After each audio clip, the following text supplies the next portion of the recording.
Today we will do the unit number 4, Hazrat Asma Radhiyallahu Ta'ala Anha, the translation of passage number 4. On the night of the migration, हिजरत की एक रात, a tribal chief of disbelievers, काफरों का एक कबायली सरदार अबू जहल in a fit of fury, गुस्से में, headed towards हज़रत अबू बकर सिद्दीक़ रज़ियल्लाहु ताला अन्हु's home. हिजरत की एक रात, काफरों के कबायली सरदार अबू जहल हज़रत अबू बकर सिद्दीक़ रज़ियल्लाहु ताला अन्हु के घर गुस्से से गया. He began knocking at the door violently. उसने गुस्से से दरवाज़े पर दस्तक दी. Addressing हज़रत अस्मा रज़ियल्लाहु ताला अन्हा, और हज़रत अस्मा रज़ियल्लाहु ताला अन्हा से मुखातिब होते हुए, he demanded, उसने मुतालबा किया, where is your father, आपके वालिद साहब कहाँ हैं. Addressing हज़रत अस्मा रज़ियल्लाहु ताला अन्हा, he demanded, where is your father. हज़रत अस्मा रज़ियल्लाहु ताला अन्हा से मुखातिब होते हुए उसने मुतालबा किया कि आपके अब्बा जान कहाँ हैं. She politely replied, आप रज़ियल्लाहु ताला अन्हा ने बहुत नरमी से जवाब दिया, how would I know, मुझे कैसे मालूम होगा. This response shows the wisdom and courage of हज़रत अस्मा रज़ियल्लाहु ताला अन्हा. ये जवाब हज़रत अस्मा रज़ियल्लाहु ताला अन्हा की हिम्मत और अक्लमंदी को ज़ाहिर करता है. She did not make a statement that would give him a clue. आप रज़ियल्लाहु ताला अन्हा ने कोई ऐसा जवाब नहीं दिया जिससे वो बात का सुराग लगा सकता. She simply posed a counter question. आप रज़ियल्लाहु ताला अन्हा ने सवाल के जवाब में एक सवाल किया. That infuriated अबू जहल, जिसने अबू जहल को गुस्सा दिला दिया.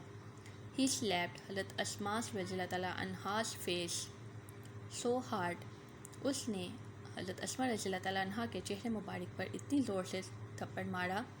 That her earring fell off, कि आप रज़ियल्लाहु ताला अन्हा के कान की बाली गिर गई.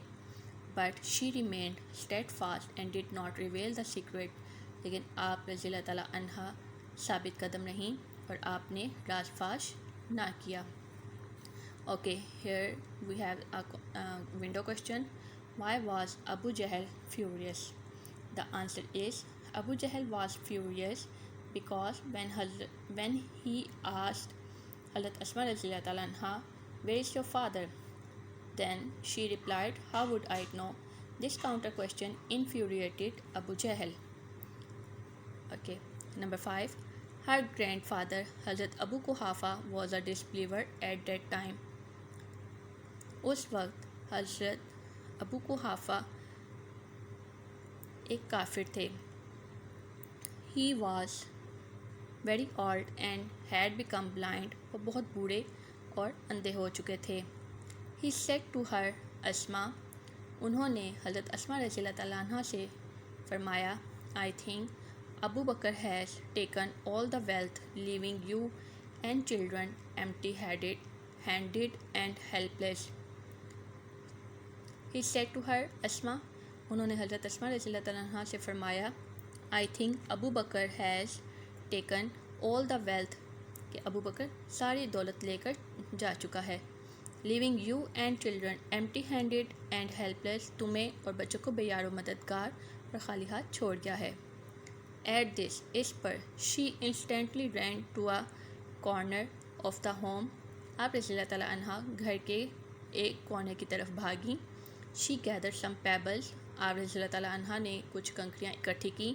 And put them at the place, और उन्हें उस जगह पे रख दिया where her father used to keep his money, जहाँ पे आप रज़ियल्लाहु ताला अन्हा के अब्बा जान अपनी रकम रखते थे. And jewels, और ज़ेवरात भी. She covered it with a piece of cloth. उन्होंने उसे एक कपड़े के टुकड़े से ढांप दिया. Come grandfather, look, दादा जान आइए और देखिए. He has left all this for us. वो हमारे लिए सब कुछ छोड़ गए हैं. He touched the cloth. उन्होंने कपड़े को छुआ. And thought, और सोचा, it was full of gold and jewels, कि ये सोने और जेवरात से भरा हुआ है. His concern was alleviated. ان کی تشویش، ان کی فکر کم ہو گئی. And he felt relief to now, اور انہیں یہ جان کر سکون محسوس ہوا دیٹ ابو بکر صدیق رضی اللہ تعالیٰ عنہ had left all his wealth at home, کہ ابو بکر صدیق رضی اللہ تعالیٰ عنہ گھر میں ساری دولت چھوڑ گئے ہیں. Thank you.